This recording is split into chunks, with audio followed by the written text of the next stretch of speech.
Please have a seat, everybody. Good morning. I thought it might make sense to take some questions this week as my first term comes to an end. It's been a busy and productive 4 years, and I expect the same for the next 4 years. I intend to carry out the agenda that I campaigned on, an agenda for new jobs, new opportunity, and new security for the middle class. Now, right now our economy is growing, and our businesses are creating new jobs. So we are poised for a good year if we make smart decisions and sound investments, and as long as Washington politics don't get in the way of America's progress. As I said on the campaign, one component to growing our economy and broadening opportunity for the middle class is shrinking our deficits in a balanced and responsible way. And for nearly 2 years now, I've been fighting for such a plan, one that would reduce our deficits by $4 trillion over the next decade, which would stabilize our debt and our deficit in a sustainable way for the next decade. That would be enough not only to stop the growth of our debt relative to the size of our economy, but it would make it manageable, so it doesn't crowd out the investments we need to make in people and education and job training and science and medical research, all the things that help us grow. Now, step by step, we've made progress towards that goal. Over the past 2 years, I've signed into law about $1.4 trillion in spending cuts. 2 weeks ago, I signed into law more than $600 billion in new revenue by making sure the wealthiest Americans begin to pay their fair share. When you add the money that will save in interest payments on the debt, altogether, that adds up to a total of about $2.5 trillion in deficit reduction over the past 2 years, not counting the $400 billion already saved from winding down the wars in Iraq and Afghanistan. So we've made progress. We are moving towards our ultimate goal of getting to a $4 trillion reduction. And there will be more deficit reduction when Congress decides what to do about the $1.2 trillion in automatic spending cuts that have been pushed off until next month. The fact is, though, we can't finish the job of deficit reduction through spending cuts alone. The cuts we've already made to priorities other than Medicare, Medicaid, Social Security, and defense mean that we spend on everything from education to public safety less as a share of our economy than has been true for a generation. And that's not a recipe for growth. So we've got to do more both to stabilize our finances over the medium and long term, but also spur more growth in the short term. Now, I've said I'm open to making modest adjustments to programs like Medicare to protect them for future generations. And I've also said that we need more revenue through tax reform by closing loopholes in our tax code for the wealthiest Americans. If we combine a balanced package of savings from spending on health care and revenues from closing loopholes, we can solve the deficit issue without sacrificing our investments in things like education that are going to help us grow. Turns out the American people agree with me. They listened to an entire year's debate over this issue, and they made a clear decision about the approach they prefer. They don't think it's fair, for example, to ask a senior to pay more for his or her health care or a scientist to shut down life-saving research so that a multimillionaire investor can pay less in tax rates than a secretary. They don't think it's smart to protect endless corporate loopholes and tax breaks for the wealthiest Americans rather than rebuild our roads and our schools, invest in our workers' skills, or help manufacturers bring jobs back to America. So they want us to get our books in order in a balanced way, where everybody pulls their weight, everyone does their part. That's what I want as well. That's what I've proposed. And we can get it done, but we're going to have to make sure that people are looking at this in a responsible way rather than just through the lens of politics. Now, the other congressionally imposed deadline coming up is the so-called debt ceiling, something most Americans hadn't even heard of before 2 years ago. So I want to be clear about this. The debt ceiling is not a question of authorizing more spending. Raising the debt ceiling does not authorize more spending. It simply allows the country to pay for spending that Congress has already committed to. These are bills that have already been racked up, and we need to pay them. So while I'm willing to compromise and find common ground over how to reduce our deficits, America cannot afford another debate with this Congress about whether or not they should pay the bills they've already racked up. If congressional Republicans refuse to pay America's bills on time, Social Security checks and veterans benefits will be delayed. We might not be able to pay our troops or honor our contracts with small business owners. Food inspectors, air traffic controllers, specialists who track down loose nuclear materials wouldn't get their paychecks. Investors around the world will ask if the United States of America is in fact a safe bet. Markets could go haywire, interest rates would spike for anybody who borrows money. Every homeowner with a mortgage, every student with a college loan, every small business owner who wants to grow and hire. It would be a self-inflicted wound on the economy. It would slow down our growth, might tip us into recession, and ironically, would probably increase our deficit. So to even entertain the idea of this happening, of the United States of America not paying its bills, is irresponsible. It's absurd. As the Speaker said 2 years ago, it would be, and I'm quoting Speaker Boehner now, a financial disaster not only for us, but for the worldwide economy. So we've got to pay our bills. And Republicans in Congress have two choices here. They can act responsibly and pay America's bills, or they can act irresponsibly and put America through another economic crisis. But they will not collect a ransom in exchange for not crashing the American economy. The financial well-being of the American people is not leverage to be used. The full faith and credit of the United States of America is not a bargaining chip. And they'd better choose quickly because time is running short. The last time Republicans in Congress even flirted with this idea, our AAA credit rating was downgraded for the first time in our history. Our business has created the fewest jobs of any month in nearly the past 3 years. And ironically, the whole fiasco actually added to the deficit. So it shouldn't be surprising, given all this talk, that the American people think Washington is hurting rather than helping the country at the moment. They see their representatives consumed with partisan brinksmanship over paying our bills, while they overwhelmingly want us to focus on growing the economy and creating more jobs. So let's finish this debate. Let's give our businesses and the world the certainty that our economy and our reputation are still second to none. We pay our bills, we handle our business, and then we can move on because America has a lot to do. We've got to create more jobs, we've got to boost the wages of those who have work, we've got to reach for energy independence, we've got to reform our immigration system, we've got to give our children the best education possible, and we've got to do everything we can to protect them from the horrors of gun violence.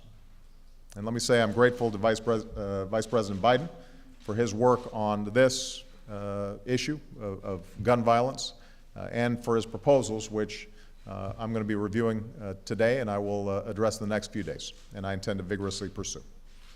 So with that, I'm going to take some questions, and I'm going to start with Julie Pace of AP, and I want to congratulate Julie for this new important job. I wanted to ask about gun violence. Mm-hmm. Today marks the 1 month anniversary of the shooting in Newtown, which seemed to generate some momentum for reinstating the assault weapons ban. But there's been fresh opposition to that ban from the NRA, and even Harry Reid has said that he questions whether it could pass Congress. Mm-hmm. Given that, how hard will you push for an assault weapons ban? And if one cannot pass Congress, what other measures would need to be included in a broad package in order to curb gun violence successfully? Right. Well, as I said, the Vice President and a number of members of my cabinet went through a very thorough process over the last month, meeting with a lot of stakeholders in this, including the NRA, listened to proposals from all quarters, and they've presented me now with a list of sensible, common sense steps that can be taken to make sure that the kinds of violence we saw at Newtown doesn't happen again.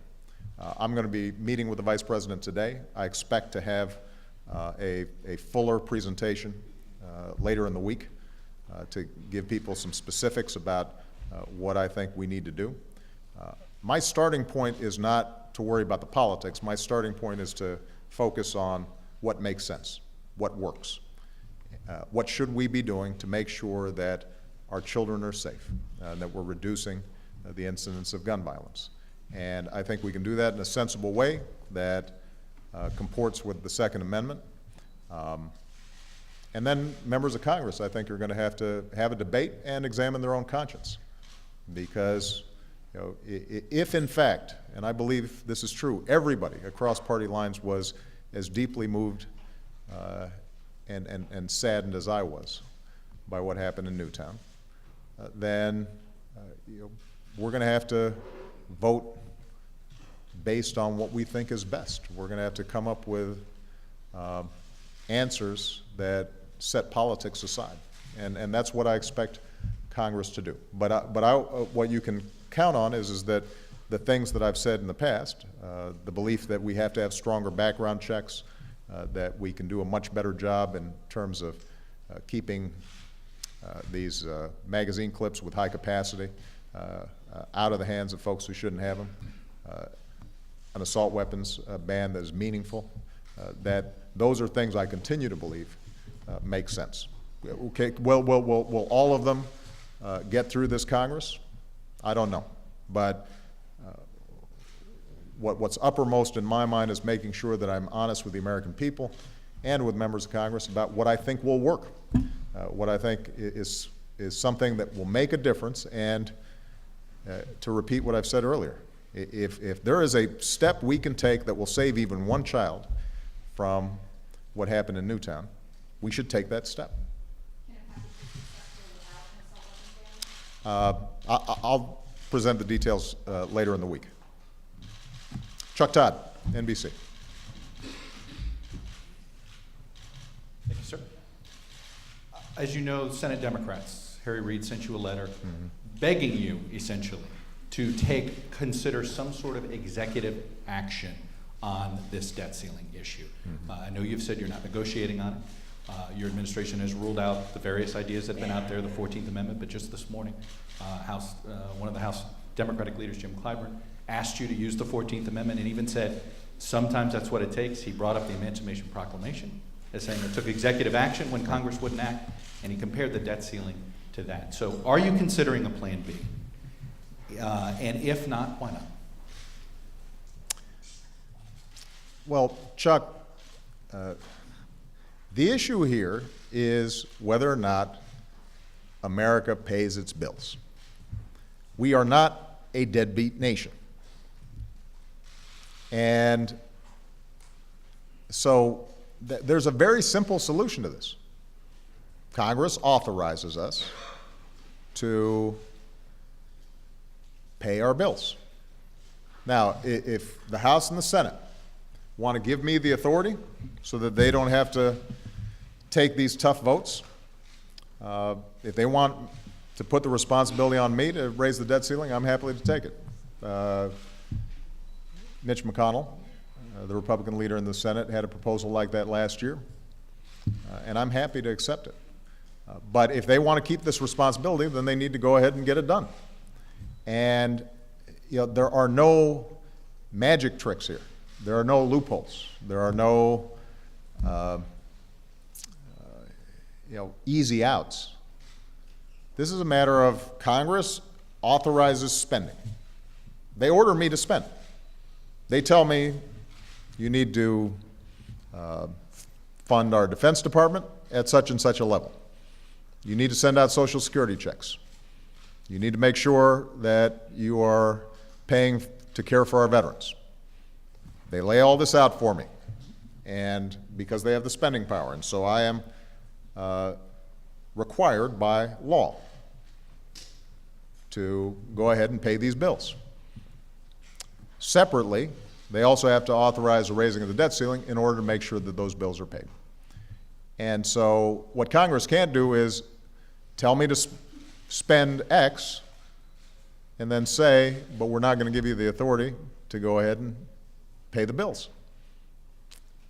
And I just want to repeat, because I think sometimes the American people understandably aren't following all the debates here in Washington.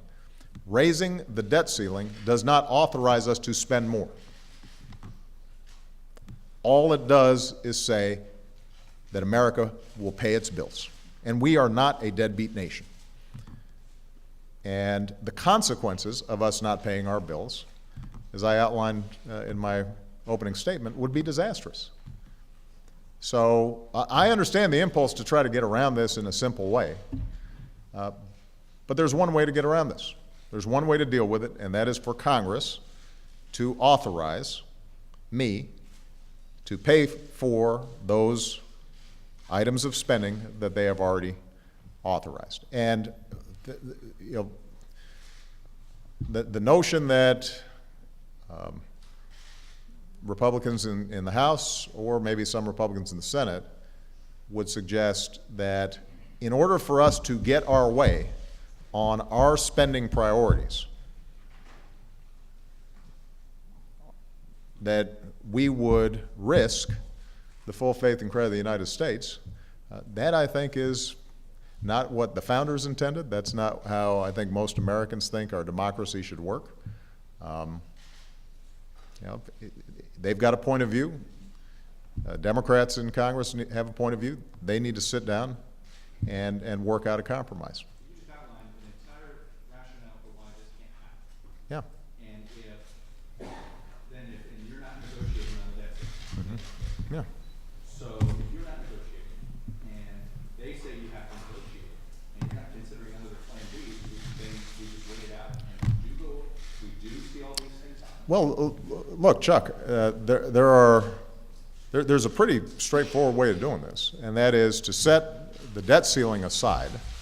We pay our bills, and then we have a vigorous debate about how we're going to do further deficit reduction in a balanced way.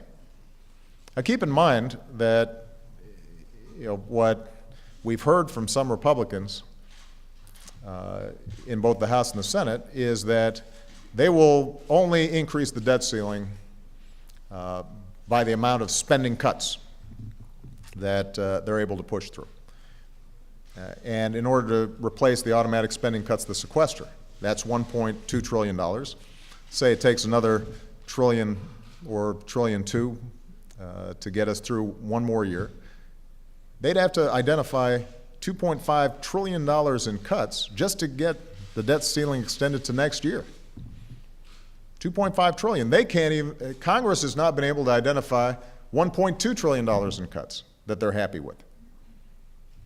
Because these same Republicans say they don't want to cut defense. They've claimed that they don't want to gut Medicare or harm the vulnerable, but the truth of the matter is that you can't meet their own criteria without drastically cutting Medicare,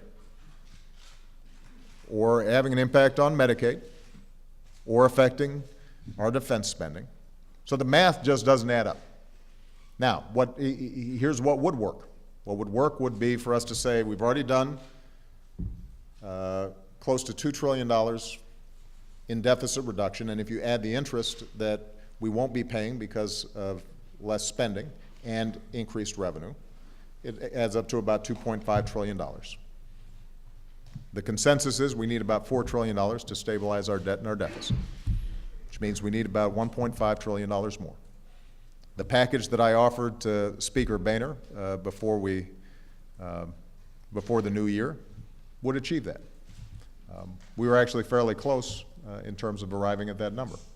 So if the goal is to make sure that we are being responsible about our debt and our deficit, if that's the conversation we're having, I'm happy to have that conversation. And by closing some additional loopholes through tax reform, which Speaker Boehner has acknowledged can raise money in a sensible way, and by doing some additional cuts, including making sure that we are reducing our healthcare spending, which is the main driver of our deficits, we can arrive at a package that gets this thing done. I'm happy to have that conversation. What I will not do is to have that negotiation with a gun at the head of the American people. The threat that unless we get our way, unless you gut Medicare or Medicaid, or otherwise slash things that the American people don't believe should be slashed, that we're going to threaten to wreck the entire economy. That is not how historically this has been done. That's not how we're going to do it this time. What I'm, Chuck, what I'm saying to you is that there is no simpler solution, no ready, credible solution, other than Congress either give me the authority to raise the debt ceiling or exercise the responsibility that they have kept for themselves and raise the debt ceiling, because this is about paying your bills. Everybody here understands this. I mean, this is not a complicated concept. You don't go out to dinner and then eat all you want and then leave without paying the check. And if you do, you're breaking the law. And Congress should think about it the same way that the American people do. You don't. Now, if Congress wants to have a debate about maybe we shouldn't go out to dinner next time, maybe we should go to a more modest restaurant, that's fine. That's a debate that we should have. But you don't say, in order for me to control my appetites, I'm going to not pay the people who already provided me services, people who already lent me the money. That's not showing any discipline. All that's doing is not meeting your obligations. You can't do that. And that's not a credible way to run this government.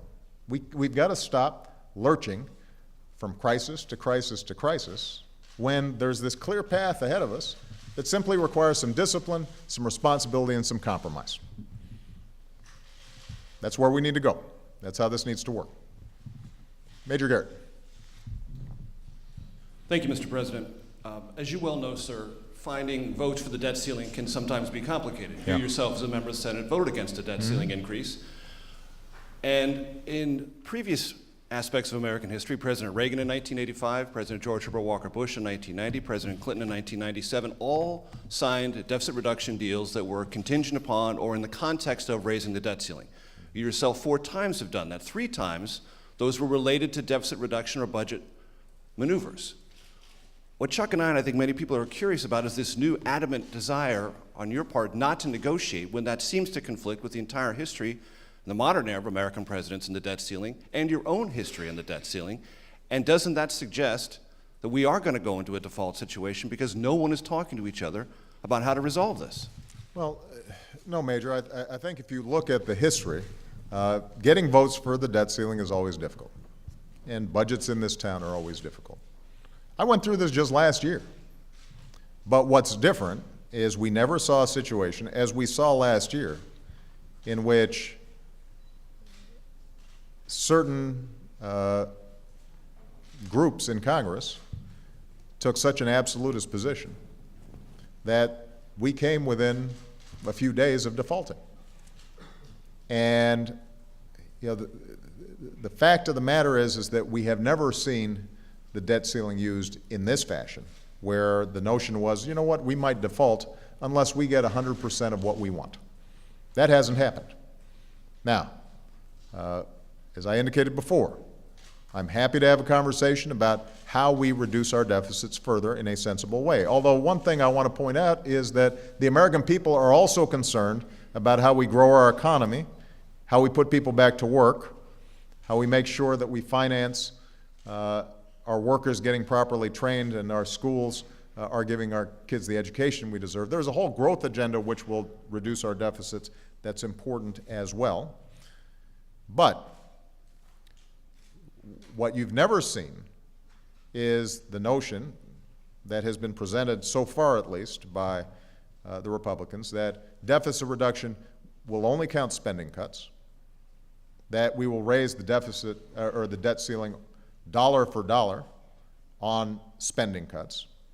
There are a whole set of rules that have been established that are impossible to meet without doing severe damage to the economy. And so what we're not going to do is put ourselves in a position where, in order to pay for spending that we've already incurred, that our two options are we're either going to profoundly hurt the economy and hurt middle-class families and hurt seniors and hurt kids who are trying to go to college, or alternatively, we're going to blow up the economy. We're not going to do that. Therefore, you're open to 1 to 3 month extensions to the debt ceiling. Whatever Congress sends you, you're okay. No, not whatever Congress sends me. They're going to have to send me something that's sensible. And we shouldn't be doing this. We shouldn't be doing this on a 1 to 3 month time frame. Why would we do that? This is the United States of America, Major. We can't manage our affairs in such a way that we pay our bills and we provide some certainty in terms of how we pay our bills? Hey, look, I don't think anybody would consider my position unreasonable here. I have. But why does it presuppose the need to negotiate and talk about this on a daily basis? Because if default is the biggest threat to the U.S. economy, why not talk about it? Major, I am happy to have a conversation about how we reduce our deficits. I'm not going to have a monthly or every 3 months conversation about whether or not we pay our bills, because that in and of itself does severe damage. Even the threat of default hurts our economy. It's hurting our economy as we speak. We shouldn't be having that debate. If we want to have a conversation about how to reduce our deficit, let's have that. We've been having that for the last 2 years. We just had an entire campaign about it. And by the way, the American people agreed with me that we should reduce our deficits in a balanced way that also takes into account the need for us to grow this economy and put people back to work. And despite that conversation, and despite the election results, the position that's been taken on the part of some House Republicans is that, nope, we got to do it our way. And if we don't, we simply won't pay America's bills. Well, you know, that can't be a position that is sustainable over time. It's not one that's good for the economy now. It's certainly not going to be the kind of precedent that I want to establish, not just for my presidency, but for future presidents. Even if it was on the other side. You know, Democrats don't like voting for the debt ceiling when a Republican's president, and yet but you never saw a situation in which Democrats suggested somehow that we would go ahead and default if we didn't get 100% of our way. That's just not how it's supposed to work. John Carl. Thank you, Mr. President. On the issue of guns, given how difficult it will be, some would say impossible, to get any gun control measure passed through this Congress, what are you willing or able to do using the powers of your presidency to act without Congress? And I'd also like to know, what do you make of these long lines we're seeing at gun shows and gun stores all around the country? I mean, even in Connecticut, applications for guns are up since the shooting in Newtown. Well, my understanding is the Vice President's going to provide a range of steps that we can take to reduce gun violence. Some of them will require legislation. Some of them I can accomplish through executive action. And so I'll be reviewing those today, and as I said, I'll speak in more detail to what we're going to go ahead and propose later in the week. But I'm confident that there are some steps that we can take that don't require legislation and that are within my authority as president. And where you get a step that has the opportunity to reduce the possibility of gun violence, then I want to go ahead and take it. Can you give me an idea of what kind of Well, you know, I think, for example, how we are gathering data, for example, on guns that fall into the hands of criminals, and how we track that more effectively. There may be some steps that we can take administratively as opposed through legislation. As far as people lining up and purchasing more guns, I think that we've seen for some time now that those who oppose any common sense gun control or gun safety measures have a pretty effective way of ginning up fear on the part of gun owners that somehow the federal government's about to take all your guns away. And that there's probably an economic element to that. It obviously is good for business, but I think that those of us who look at this problem have repeatedly said that responsible gun owners, people who have a gun for protection, for hunting, for sportsmanship, they don't have anything to worry about. The issue here is not whether or not we believe in the Second Amendment. The issue is, are there some sensible steps that we can take to make sure that somebody like the individual in Newtown can't walk into a school and gun down a bunch of children in a shockingly rapid fashion. And surely we can do something about that. But part of the challenge that we confront is that even the slightest hint of some sensible, responsible legislation in this area fans this notion that somehow here it comes and that everybody's guns are going to be taken away. It's unfortunate, but that's the case. And if you look at over the first 4 years of my administration, we've tried to tighten up and enforce some of the laws that were already on the books. But it'd be pretty hard to argue that somehow gun owners have had their rights infringed. So do you think this is an irrational fear that's driving all these people to go and stop? Excuse me? Do you think this is an irrational fear? Well, as I said, I think it's a fear that's fanned by those who are worried about the possibility of any legislation getting out there.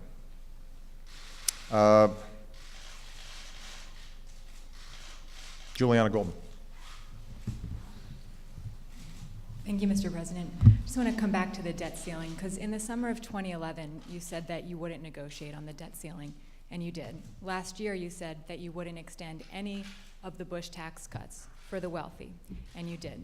So as you say now that you're not going to negotiate on the debt ceiling this year, why should House Republicans take that seriously and think that if we get to the 1 minute to midnight scenario, that you're not going to back down? Well, first of all, Juliana, let's take the example of this year in the fiscal cliff.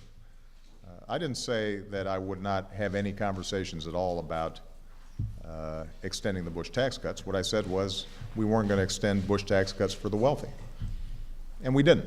Now, you can argue that during the campaign I said I set the criteria for wealthy at 250, and we ended up being at 400. But the fact of the matter is millionaires, billionaires are paying significantly more in taxes, just as I said. So from the start, my concern was making sure that we had a tax code that was fair and that protected the middle class, and my biggest priority was making sure that middle class taxes did not go up. The difference between this year and 2011 is the fact that we've already made $1.2 trillion in cuts. And at the time, I indicated that there were cuts that we could sensibly make that would not damage our economy, would not impede growth. I said at the time, I think we should pair it up with revenue in order to have an overall balanced package. But my own budget reflected cuts in discretionary spending. My own budget reflected the cuts that needed to be made. And we've made those cuts. Now, the challenge going forward is that we've now made some big cuts. And if we're going to do further deficit reduction, the only way to do it is in a balanced and responsible way. The alternative is for us to go ahead and cut commitments that we've made on things like Medicare or Social Security or Medicaid, and for us to fundamentally change commitments that we've made to make sure that seniors don't go into poverty, or that children who are disabled are properly cared for. For us to change that contract we've made with the American people, rather than look at options like closing loopholes for corporations that they don't need, that points to a long-term trend in which we have fundamentally, I think, undermined what people expect out of this government, which is that parties sit down, they negotiate, they compromise, but they also reflect the will of the American people, that you don't have one narrow faction that is able to simply dictate 100% of what they want all the time, or otherwise threaten that we destroy the American economy. Another way of putting it is we got to break the habit of negotiating through crisis over and over again. And now's as good of a time as any at the start of my second term, because if we continue down this path, then there's really no stopping the principle. I mean, literally, even in divided government, even where we've got a Democratic president and a Democratic Senate, then a small group in the House of Representatives could simply say, every 2 months, every 3 months, every 6 months, every year, we are going to more and more change the economy in ways that we prefer, despite strong objections of Americans all across the country, or otherwise we're going to have America not pay its bills. And that is no way for us to do business. And by the way, I would make the same argument if it was a Republican president and a Republican Senate, and you had a handful of Democrats who were suggesting that we are going to hijack the process and make sure that either we get our way 100% of the time, or otherwise we are going to default on America's obligations.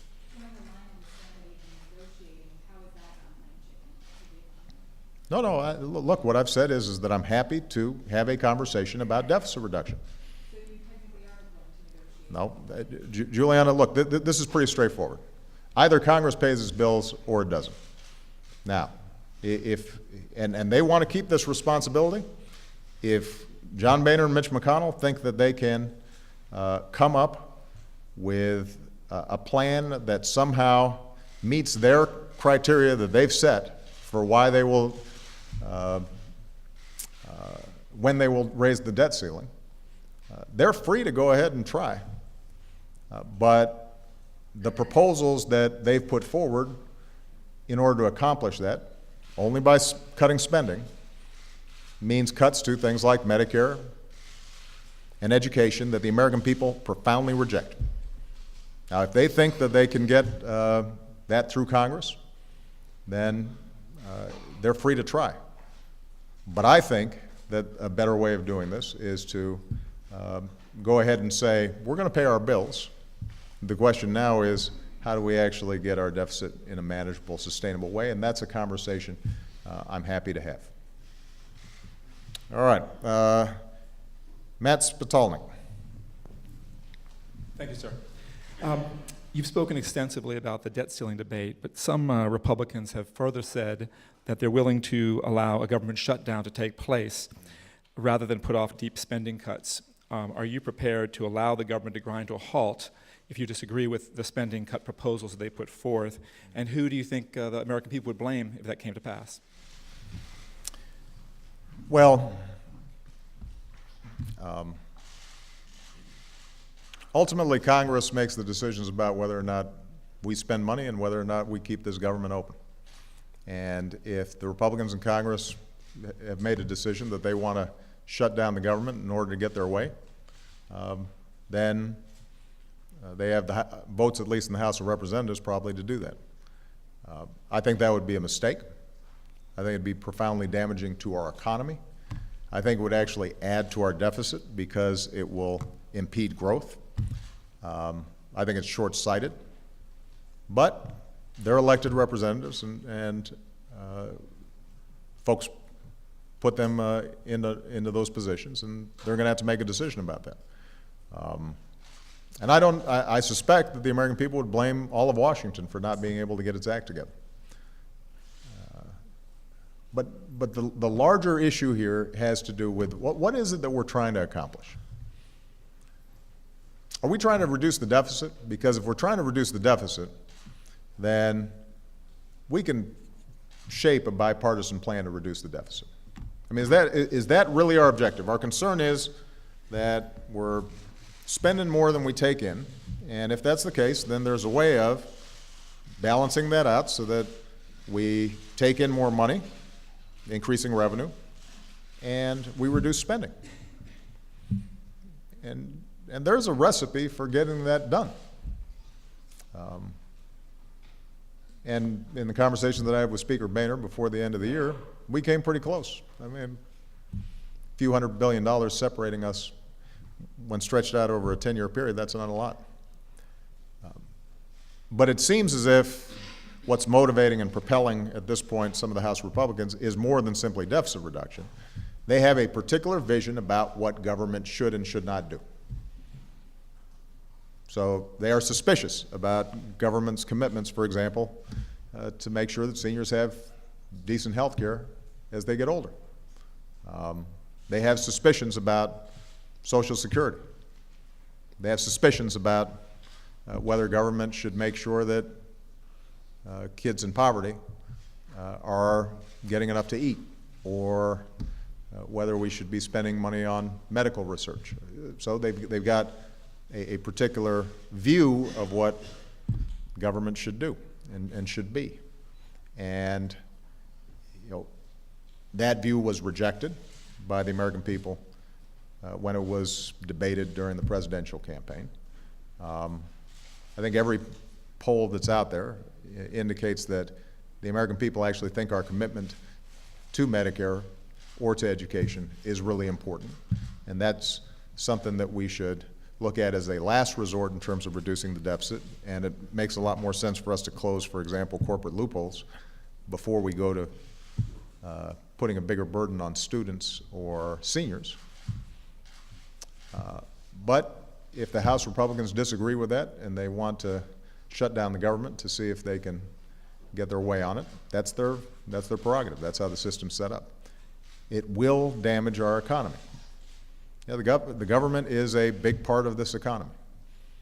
And it's interesting that a lot of times you have people who recognize that when it comes to defense spending. Some of the same folks who say we got to cut spending or complain that government jobs don't do anything, when it comes to that defense contractor in their district, they think, wow, this is a pretty important part of the economy in my district. And we shouldn't stop spending on that.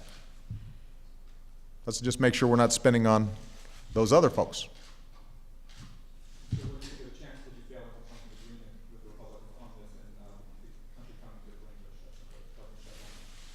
Well, look, my hope is that common sense prevails.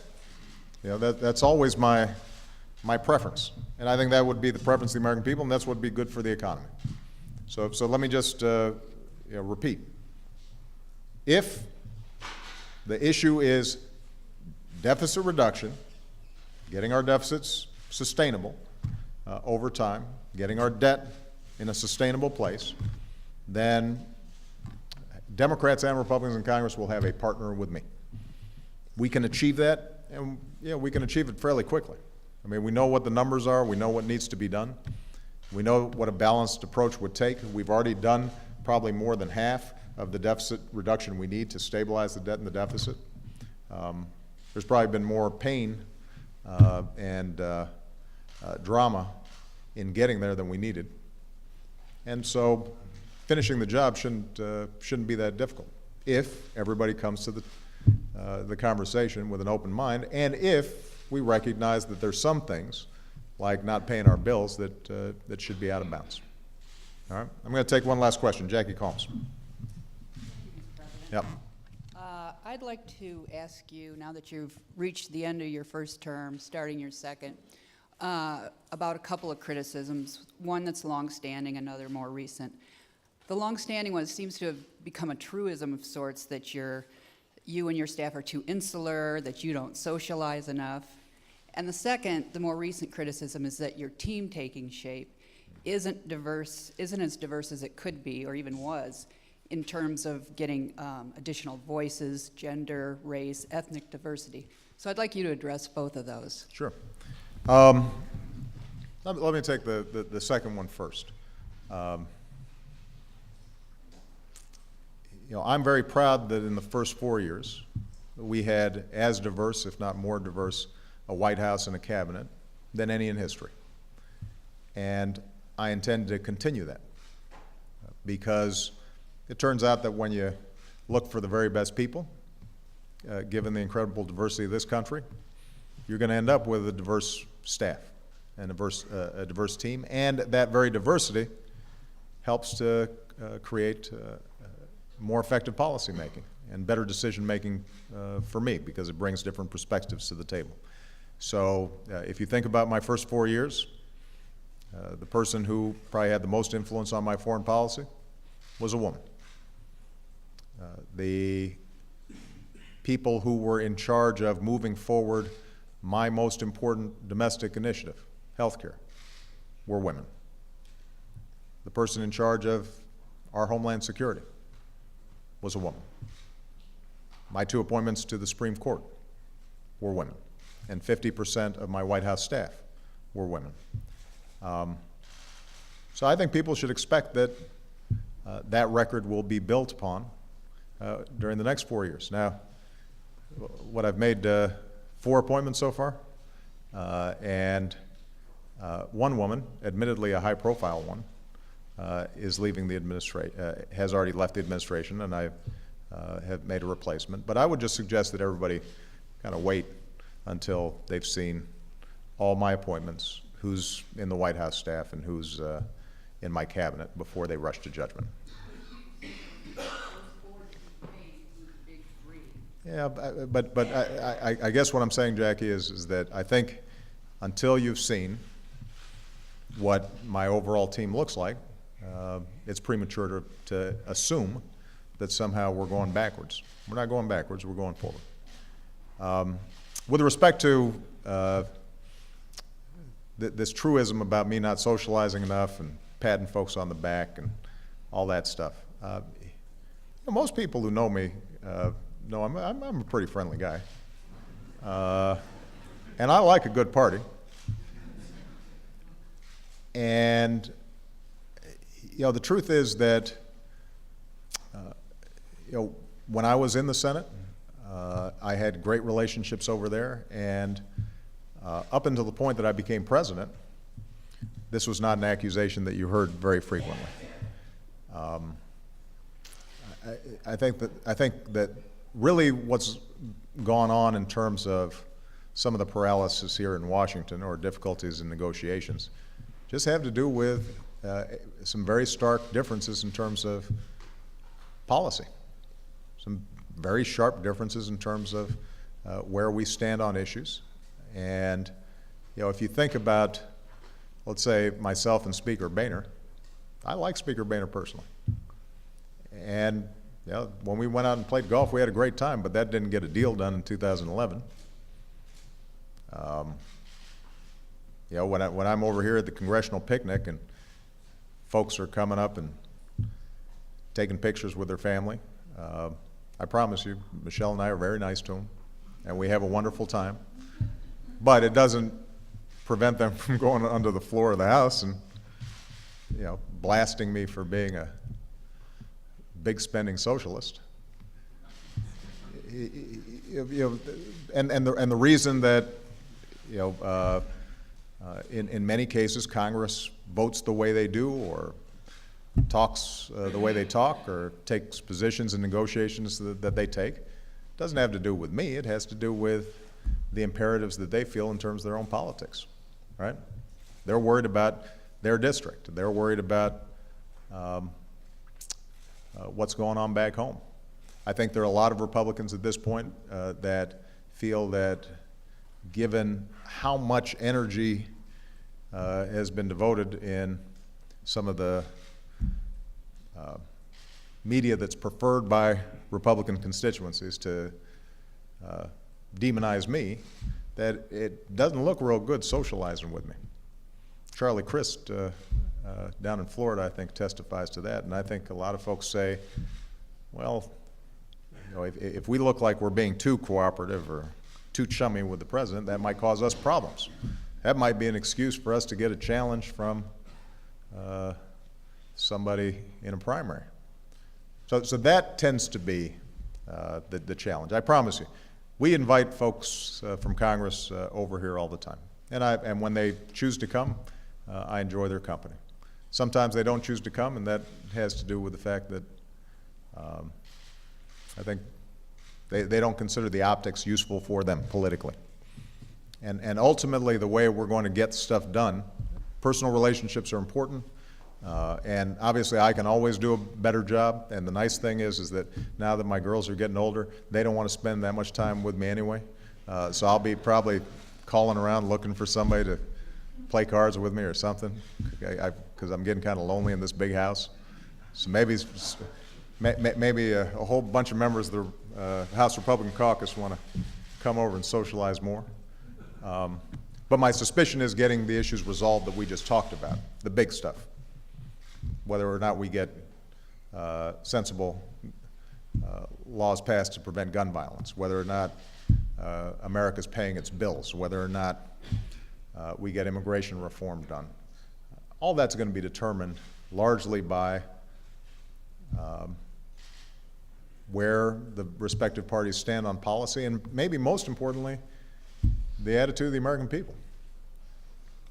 Now, if the American people feel strongly about these issues and they push hard and they reward or don't reward members of Congress with their votes, if they reject sort of uncompromising positions or sharp partisanship or always looking out for the next election, and they reward folks who are trying to find common ground, then I think you'll see behavior in Congress change. And that'll be true whether I'm the life of the party or a stick in the mud. All right? Thank you very much, everybody.